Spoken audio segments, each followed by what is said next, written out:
All right, everybody, welcome to another edition of the Sales Vitamin Podcast. We have got a special guest today, Mary Grothe, all the way out from Denver, Colorado. She is the CEO and the founder of Sales BQ, but she's got a lot of good stuff going on in her organization, and she's got a pretty cool background.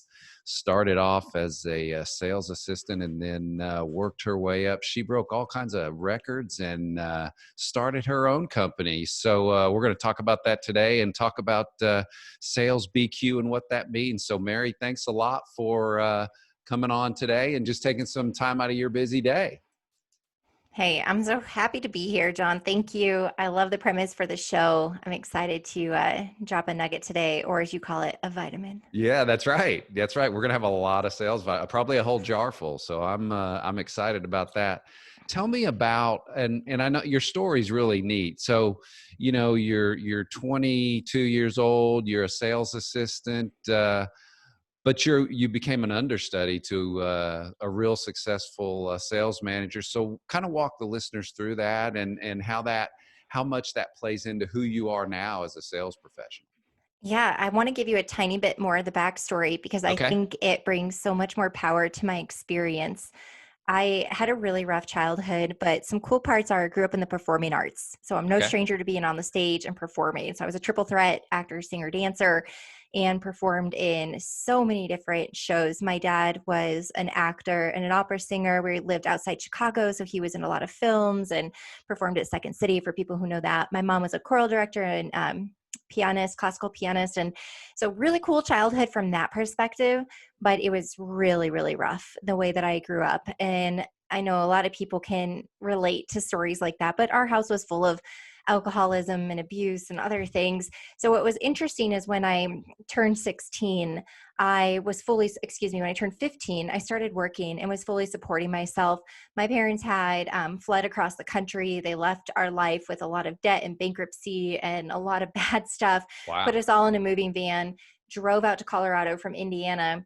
And I was forced to start working within a couple of months of moving out to Colorado. And at 15, I took a full-time job with OSHA rules. It was only 37 and a half hours. I don't know. I couldn't work quite full-time with OSHA rules, but Yeah. I was able to start supporting myself. By the time I turned 16, I was able to get the cosigner off of my bank account and really start saving. So at 16, I figured out survivorship at a level that most people don't ever have to figure out in their life. And I had front loaded all my high school hours, classroom hours in the first couple of years. So by the time I was a junior, senior, I had a super light schedule. I was working full time, supporting myself, and was working to get out on my own. And I remember being 18 with this upbringing in the performing arts, thinking I'm going to go off to LA or New York. I'm going to be a professional dancer Yeah. and I'm going to do fill in the blank. But I got in a very serious car accident right before I graduated high school, and all of that was taken away from me. I had started dancing and training in the arts when I was 3. And so 15 years was gone in a heartbeat. And my whole path of life had to change on a dime because I couldn't pursue that direction anymore. It was my identity, it was my therapy, it was my happy place, it was everything I had been working towards. So at age 18, I ended up going down kind of a rough path, and I was working a million part-time jobs, bartending and doing promotions and working at outside handing out flyers in the street to go into a club. I mean, Yeah. crazy jobs just to survive. And it was a really dark time for me. I was so lost. I had no direction. I was broken. And when I read the newspaper one day and found the ad for that sales assistant job, there was just this voice inside of me that it was just screaming hope. Like there could be a different life for me out there because I was going down such a bad path.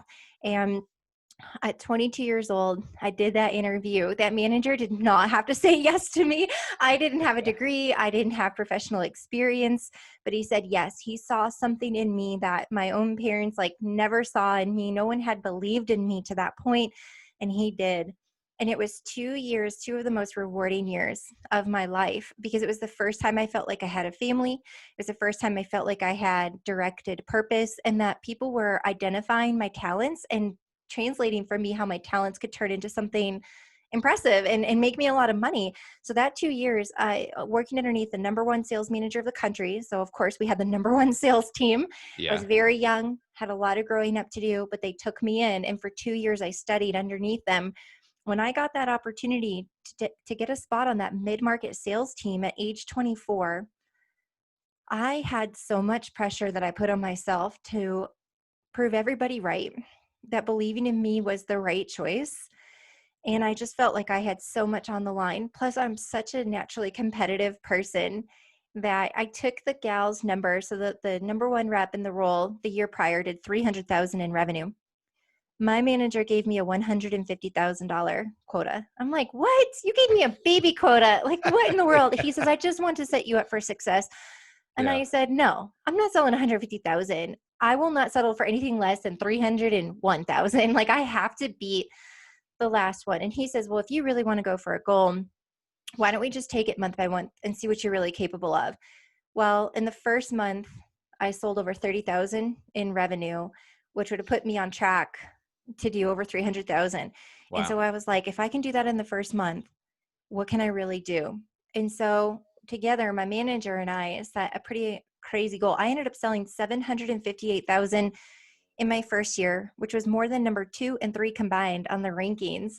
And it was one of the most rewarding moments of my life. And it just shaped everything from there on out. They cut my territory in half. They doubled my quota in the next year. And they asked me to train reps and managers across the country because they wanted more of Yeah. that success. And I still sold more my second year, 850,000. But I absolutely love sales. The profession has come pretty naturally to me. I have such a heart for serving people and solving their problems and doing right by them and making their lives better because I'm in it. Yeah. And sales is the profession that lets me do that. Yeah, absolutely.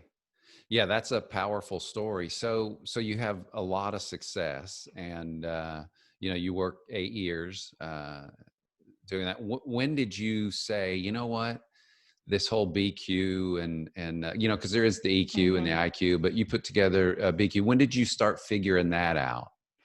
Well, it happened after my first year of sales because the VP of our $300 million division, the company was 1.7 billion at the time, and our $300 million division, he said, well, I want more of your type of performance. So can you help us? Can you write out your process? I was like, of course.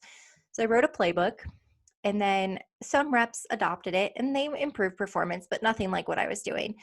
And then he said, I think they need training. I think they need to actually hear from you, and let's do some classroom training. So I took that on and I started training reps. So we saw an improvement, but they still weren't hitting that mark. So then they said, okay, let's start flying people to Denver and working with you for a couple of days. Yeah, Let's see if the shadowing you. light bulb will go off for them. Yeah, And here's what we realized: they couldn't keep up with me. They were exhausted. yeah, And that's where BQ comes in. So let me explain. IQ is going to be your product knowledge. It's going to be understanding your industry, the competitive marketplace, the problems you solve. It's being able to articulate, understand how your features, the product services that you sell, how they solve problems. It's really understanding, being able to articulate, and being extremely knowledgeable, credible, answering your own questions, demoing your own technology, etc. The EQ component is really the how and how you sell. And the EQ component will come in by being emotionally aware of your prospects' feelings and being able to pivot and adjust on how they're feeling and perceiving the situation being your sales conversation. Great EQ allows a salesperson to align emotionally with their buyer, and the buyer buys emotionally. They justify logically. And so right. EQ is really important. So we taught the how, we did a lot of training, we understood personalities of buyers, and we went through delivery methods and how to convey information, how to ask questions, all that. But yet we weren't seeing the performance. And that's where BQ comes in, which is the behavioral quotient, the make or break. Like, you have to be smart, you have to have IQ, you have to be a great salesperson, you have to have EQ. Right. But the make or break, you can have those two things and still not succeed if you're not able or willing to do the work. And that's BQ, the behavioral quotient. Looking at BQ, that's the conscious decision to show up and do all the tiny little things that you have to do all day long to be a number one rep. And you have to be extremely smart in how you work. You have to prioritize. You have to plan your day before it starts. You need to have backup plans for meetings that push or cancel. You have to be able to get ahead of your numbers and know your leading and lagging indicators, work your sales plan. It should never be a surprise what your outcomes are, because the leading indicators are like seeds that you plant into the ground. So if your seeds are your thoughts, words, and actions, what kind of harvest are you going to get? Well, a lot of us can have thoughts and words, but if you don't do the work, the actions are also seeds that you put in the ground. Like, you're not going to have the harvest. So Right. you have to look at everything that you're doing every single day and staying on top of that and being diligent to that execution, because that is what yields results. What do you think that, and that's powerful because we typically don't measure BQ. That's okay. How am I going to measure that? You measure, okay, here's your quota that you talked about earlier, or here's that number. Mhm. But what are those behaviors when you work with the organizations that you've worked with and the individuals? What kind of behaviors do you see that are just lacking completely Mm. from maybe not a skill set standpoint, but from a behavior standpoint, from a sales professional that are going to help them get to that level? The first behavior that's lacking is preparedness.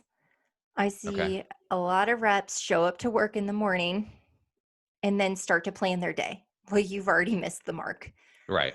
You got to plan the day before. You have to know where every minute is going to be spent of your day, and you have to have backup plans. I see most reps miss the mark when they don't have a backup plan. So for example, even now, so I get to do sales for my company, and I'm looking at currently filling our pipeline because we have a few open spots for clients in December and January. So I need to start now, and I know how many spots I need to fill. And today I had a meeting that I'm really banking on becoming a client. I think it's a high close rate probability. The CEO just rescheduled 2 hours before. And so a mediocre salesperson is going to have that and be like, well, shoot, now what do I do? And they have to go back to the drawing board, and then they're scrambling and they're trying to figure out how to replace that. I already have backup prospects that during that time, now that that meeting is rescheduling out a week or two, I have backup prospects that I'm going to call, and I'm going to email, and I'm going to connect with, and I'm going to get the conversation going. Because now that I see a behavior of a CEO that's rescheduling a meeting, that to me is a sign that they may not be as committed of a buyer as I initially thought. And Right. so I've been in sales long enough to know if I'm not seeing, I know the buying behaviors of people that become our client. They know immediately Yeah. and they buy very quickly. Whenever I have a prospect stall or find something else internally has more importance over getting this process started, then I know prioritization wise of my project against things they have internally is not as high.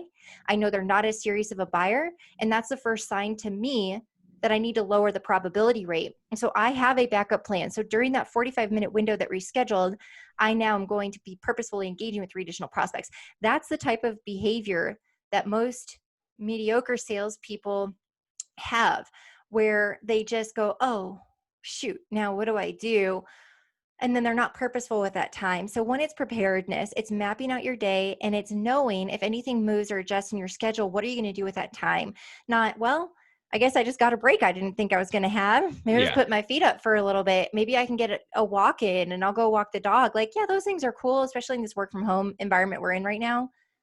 But you also, if your goals are to be a top rep, then you don't get those luxuries, like walk the dog after work, Yeah. figure it out. You know what I'm saying? Yeah. So anyway, preparedness is number one, and really just time management and owning the calendar and owning all the activities that you need to do to succeed. I think that that is the biggest behavior gap for salespeople, is not having backup plans. Because in the world of sales, it's very unpredictable. Meetings push, schedule. I mean, prospects change their minds. Things happen. Yeah. Yeah. So, and that's pretty cool. And I think you're right. I mean, I even see it in my own sales. When I fail to prepare or plan that week ahead or that month ahead of what I'm going to do, I react. Mm-hmm. What separates your organization, sales BQ, from maybe what have you seen, or I'll word it this way, what do you see lacking in a lot of sales training, Mm. that you've worked with a lot of organizations, and you've seen a lot? What did you like that, from the people that you worked with, what made a great sales trainer? Yeah, one that actually understood what we sold. Yeah. So I was a top rep selling payroll and HR services, and we'd have sales trainers come in that never sold our product or service. They never worked in our industry. Ah, They didn't understand the complexity of our buyer, the competitive landscape, and they would just come in and be like, "This is how you sell." And I'm like, "Really?" yeah. Because I actually sell millions for this company, and that's not how I do it. And so Yeah. and then you'd have rookie reps or mediocre reps that would take that as gospel and then they wouldn't succeed. And it's like, come on, I love the sales training profession. I am a sales trainer, but I think a lot of sales trainers can miss the mark if they're just relying on their proven 7-step process, but they're not customizing it to the specific company that they're training for. So one thing that's really important to me is any sales training engagement I take on, there is a slew of pre-work and it comes with a price tag, but our training also works. And that is something that I'm really passionate about. It's also broken out over time. There are a few sales training models where, if you've heard of like boot camps Yeah. and hey, come for this 2-day training, but people retain like 7% of that. I don't know what the statistic is. I like those boot camp formats. I personally like getting a lot of information at one time, but they're not everybody's wired that way. They need to be able to digest it slowly. So Right. stats show immersion learning is the greatest style of learning. This is how, as humans, we've learned throughout our entire lives. Like you didn't show up to your first day of third grade and have a 2-day class on everything you were supposed to learn and master over the fall and spring semester for your math class. Yeah. You didn't learn it all in 2 days and then were expected to execute. You learned it over 2 semesters. So why are we asking people to sit down in a 2-day format and learn what might take 6 months to learn and master? So anything you've learned in sports, you didn't learn the entire game of soccer on the first day on the field. And then the next day you were asked to play a game. That's not how you learn soccer. So why do we get thrown into these scenarios where we're expected to just learn at massive amounts all we can't do it as humans. Very few people can thrive in that environment. And so we believe in immersion style training. We train over time. Some of our sales training programs run 6 to 12 months. We actually solve the problem. We Right. correct the behavior. Yeah. We also focus not just on theory of like and principles, but there's an immense amount of role play. And then one thing that we embed in our program is in the field coaching and training.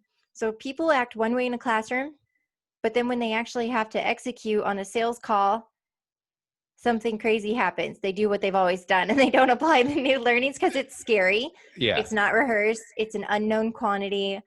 And so people revert to what's stored in their long-term memory because they're getting triggered on the spot. Sales is hard. You got to think on your feet. So you Yeah. immediately just like revert back to what you've always done. Yeah. And so we are diligent. We take the curriculum based on a ton of pre-work and understanding what the team actually needs. We learn and master the company. We understand the product and service, how it's being sold, how to compete. We develop all the talk tracks, everything. But then we're able to break it apart and then say, this is your 6-month curriculum, and it's slow learning every week. And then there's actually in the field accountability where we're working with reps and coaching them in the field to make sure they're actually doing it, because it's a huge drain on management. Sales managers are usually very reactive because their calendars are so full. And so then to bring in a sales training program and expect a sales manager to be the one enforcing, well, one, they're not the sales trainer, it's not their content, and it's not their curriculum. And if they already knew it and had it mastered, they were probably already infusing it into their coaching and working with the reps. So Yeah. if you're bringing in a sales trainer, it's because the sales manager is also lacking in that area. So there needs to be a component where the sales manager is also being trained and can learn how to hold their people accountable, but our team also supplements that part. But to really get technical here, Sales BQ, our first 18 months, this is what we did. We were hyper focused on sales departments. Right. We would rebuild them over 6 to 12 months. And we did realize that we weren't achieving, I have big goals if you can't imagine that, I'm sure. I would set out with really big goals for our clients and we missed a few targets and I didn't like that feeling at all. But when I did an analysis to figure out, it's really because we didn't have a say in marketing and lead generation, brand awareness, name recognition. And so 18 months ago, we started organically growing our marketing offering. And so now what we're able to do, which I think is really brilliant, because you asked the question about sales training, when does it work? When does it not work? Sales training is one component of the revenue problem. So typically a CEO or an executive will say, we need sales training if they're looking to increase sales. Okay, that's what the problem they're trying to solve. So they say, let's bring in a sales trainer. Unfortunately, a sales trainer can only, even there are some great sales trainers out there, some amazing programs, Right. but they can only take the reps so far if their environment and the revenue ecosystem internally doesn't change. And so what we were able to do to get the results to 2x, 3x, 4x is we had to work the front end of the funnel and rework the revenue strategy from the very first touch point of how we were acquiring qualified prospects into the funnel and having marketing perform at a higher level, because the biggest area that salespeople need improvement on is prospecting. Right. And if you could sub out the countless hours, time, energy, money investment to get people to be great at prospecting and allocate a portion of that wasted money into Yeah. marketing and building a digital inbound funnel based on targeted contacts, so more like an ABM strategy. If you can fill the funnel to where the salespeople just show up to a full calendar of qualified meetings, then you can focus the training efforts on them being remarkable in the sales conversation and earning trust with prospects and being undeniably the choice. If you can focus your efforts there, because so much time, energy, money, and investment is spent on helping sales reps be better at prospecting. And it is the hardest thing to do in sales. And it's also the most uncertain because the buyer shifts a lot, and outbound prospecting methods, they change, and what's working, what's not. Most Yeah. companies don't adapt to that. So that was a really long answer to your question, but No, I'm that's very good. passionate as a sales trainer because I believe in it. And I know Yeah. that there are amazing trainers out there better than me. And the challenge is, it doesn't matter how great your sales training is, it's what actions, what changes in the people that you're training to where they get better outcomes. Right. And you can't expect better outcomes unless you're changing the revenue ecosystem and environment and giving them an opportunity to learn over time and bringing in accountability and reinforcement. Like, otherwise it just doesn't work. Yeah. Yeah. It becomes another, I mean, a lot of them that I've been at, you have your annual sales meeting and you've been to them as well, but that doesn't stick. If you just come back after the week or the 2 days, that information, like you said earlier, it just doesn't stick. And so the accountability piece of it, but I think a big piece of what you're doing at Sales BQ is probably, and you can, I'll let you expound on this, but you better be able to create the sales culture that is really has that belief, and it starts at the top in Sales BQ and those behaviors and those types of things.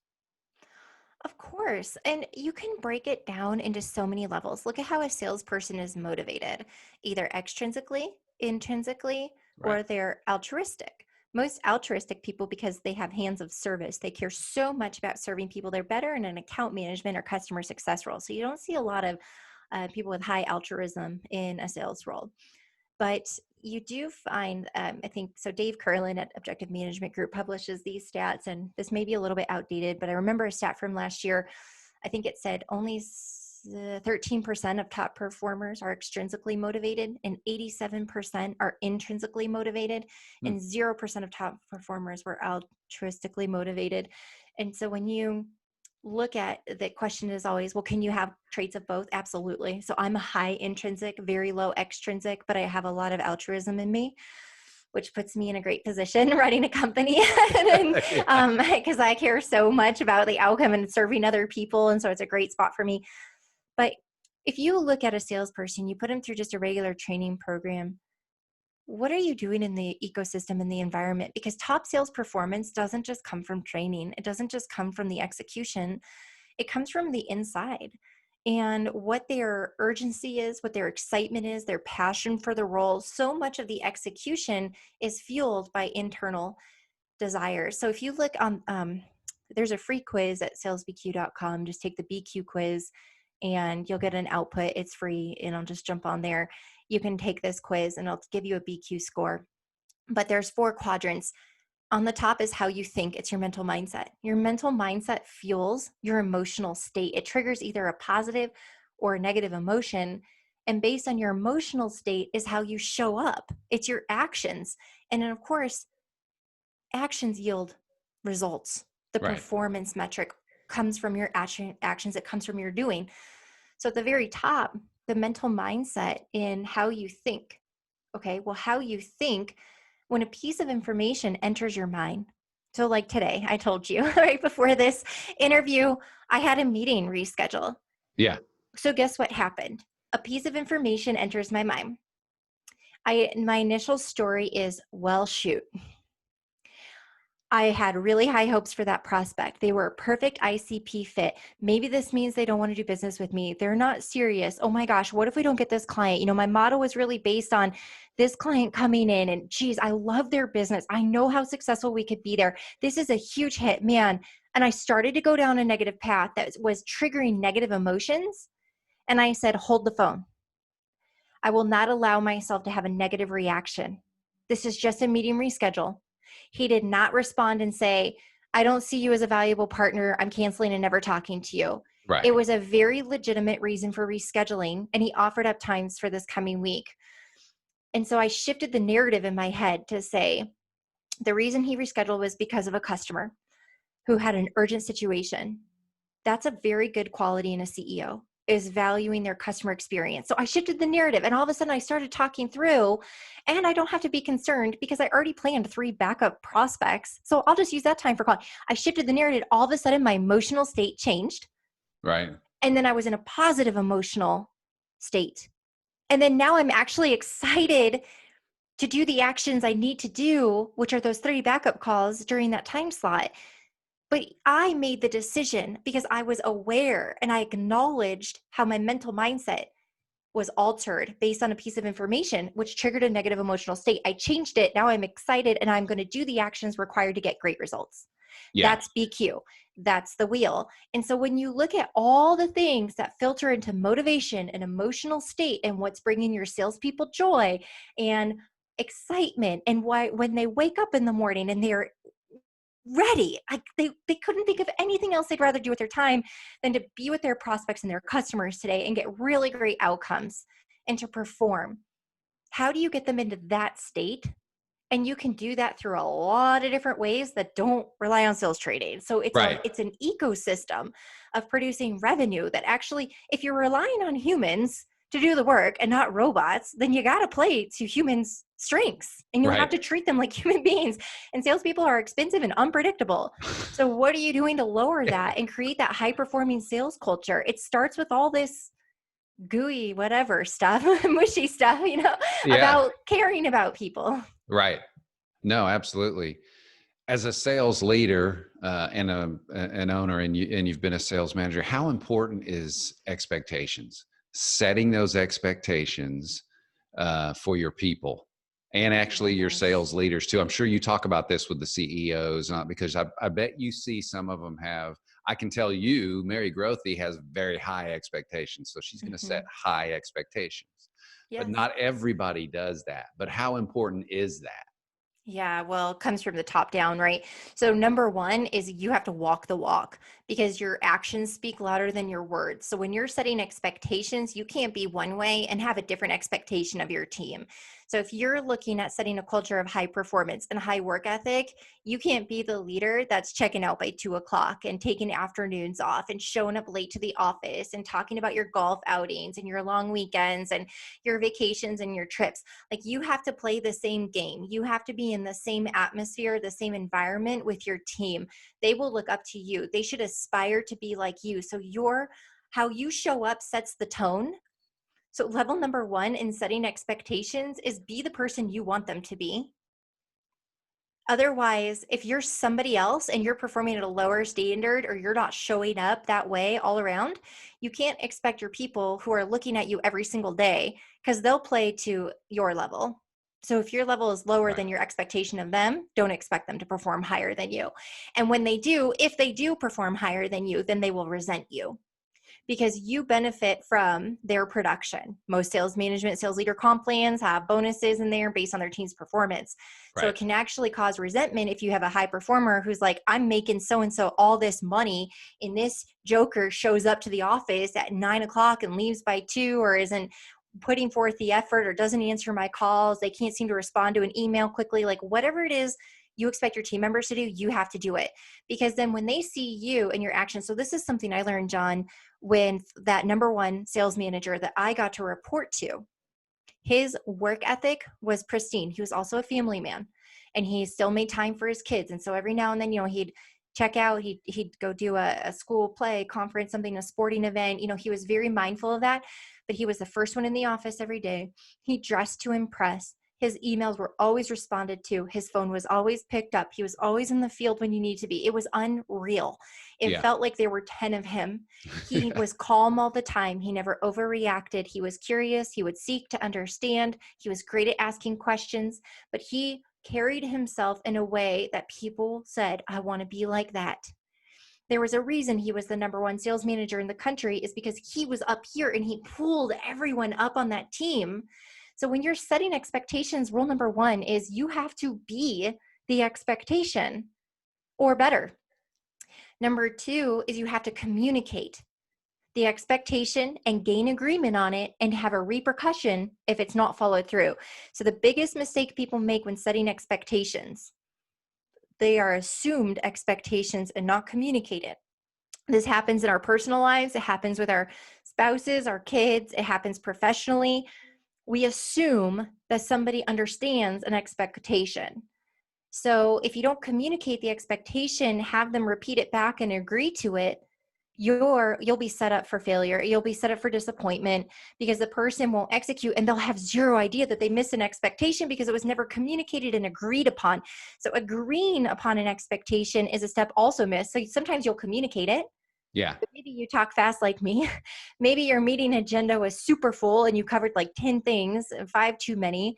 People kind of glossed over, didn't hear everything. You didn't have anyone repeat it back to you. You didn't have anybody verbally agree to the expectation. So that's a problem. Not everybody can hear and absorb at the level that you do. So you've got to make sure if it's an important expectation. So we've got our quarterly team meeting on Monday, and it's a big meeting for us because we're going through a huge rebrand.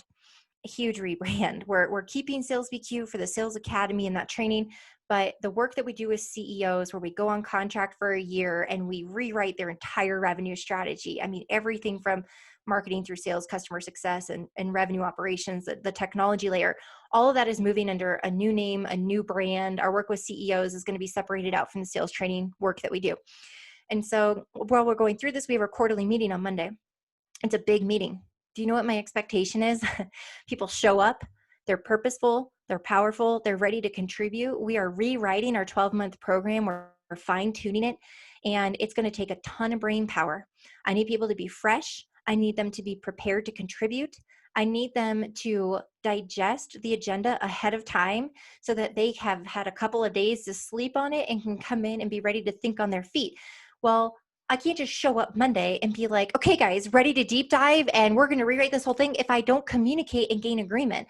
So I sent out a Slack message today that said, here are my expectations for Monday on how you show up and what you need to be prepared to do. Later this afternoon, I'm sending you the full agenda. I'll share the documents with you so that you can start visualizing, getting in there, and ideating on what we're going to do. Well, I'm clear, I'm communicating, and then what I've done is I've asked them to give me a thumbs up emoji after they review the document so I can spot check and say, people have read it, they understand, they've heard me. Now, the third thing that you do, or technically the fourth, if I'm following my numbering process here, is you have a repercussion. And when there's a repercussion, human beings tend to show up a little stronger and meet expectations because nobody wants to get in trouble.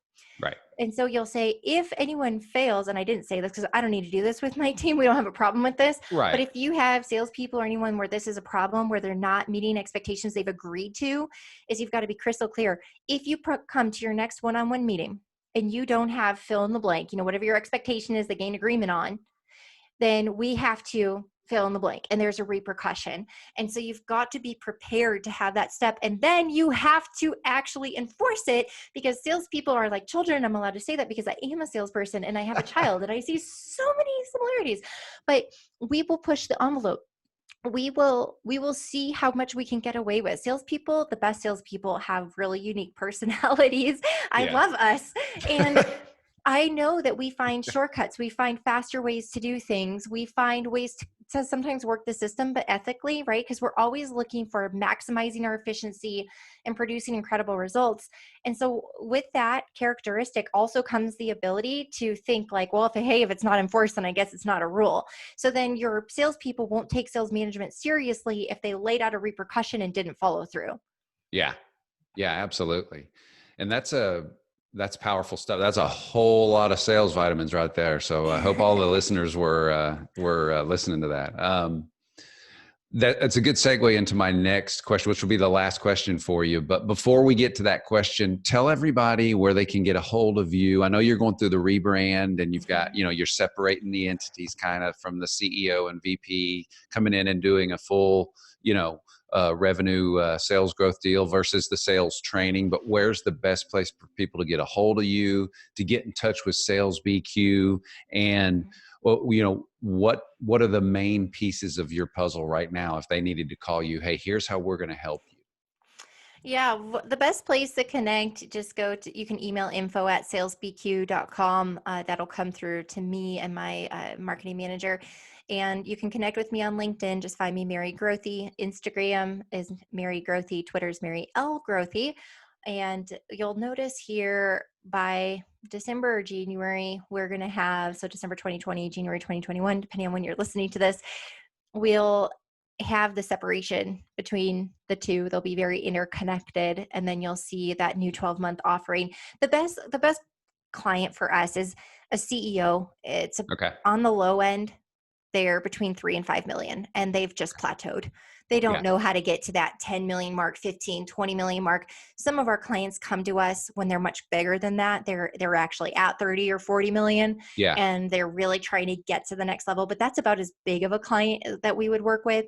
But it's the CEO that's completely stuck. Whatever they did to get to the point where they're at, they can't figure out how to get to the next level. They've tried. They've thrown money at sales training. They've thrown money at a marketing agency. They've thrown money at PR. They've thrown money at technology, but it's not working.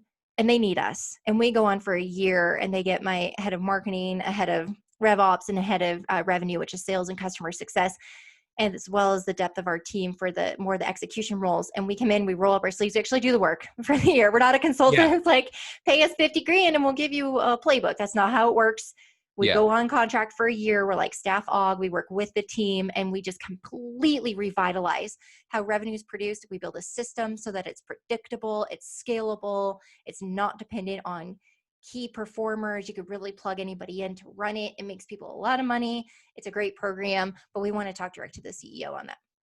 Okay, cool. So you basically get embedded into that company. I mean, it's a long-term commitment. And that's pretty powerful. That's the way to do it. I mean, it's not just another, I hate to say it like this, flavor of the month or something like that, because we've been through those, and that is No, you neat. have to fix the problem. You have to get to the root cause, and you have to rework the entire revenue engine. It's not, I have yet to find a company that it's really just, we just need to tweak this one area. And we've had a Yeah. lot of clients be like, can you just start on this one area? And then if you uncover anything else, I'm like, no, because I guarantee you, we will uncover other things. Let us go through our process. Yeah. And we do. We uncover other things, and then we fix all of it. And it's pretty remarkable what happens. Yeah. No, that's really neat. So my last question for you, you've got one sales vitamin today to leave the listeners with. And so I ask all my guests this: what's that one sales vitamin that you want to leave the listeners with today to help them, whether it's professional sales, you name it, but what's that one sales vitamin that you want to leave them with? Yeah, the one philosophy that I've always followed since the very first time I picked up the phone to call a prospect when I was 24 years old to today for my meeting that canceled that I would have used is, my agenda is never the agenda. I only care about serving them and getting them results. If you keep your focus 100% on solving the prospect, the buyer, the customer, whatever you want to call them, solving their needs and being the most emotionally connected and invested and smart and powerful and articulate, purposeful contributor into their lives, you will earn trust at a level that your competition can't touch. But from every choice of word, from every empathetic statement, from every second level question that you ask, the Yeah. way that you show up and treat them will pay you tenfold if you have one core focus, which is to serve the person that is talking to you and in a conversation with you. Do right by them. And it's unbelievable how well you will do in sales, how much money you will make, and how much will come back around to you. But get the agenda right. It's their agenda, not yours. All right, that's another jar full. So you've given out 2 jar full of vitamins there, sales vitamins, in the last maybe 3 minutes. So the listeners are getting a lot of value. Um, Everybody, make sure you get to the websites Mary Grothe and get to the Sales BQ website and check that out. They've got free training. Is that right? They've got free training that they offer. And then any of you CEOs that are listening and you fall into that sweet spot, make sure that you call or that you go online and get a hold of Mary and her team. And I'm so glad that you spent some time with us today, and just a ton of value for the listeners. I really appreciate your passion and what you're doing for the sales profession. Thank you so much. It was such a pleasure to be here. You bet. And I'm excited for everybody to hear this.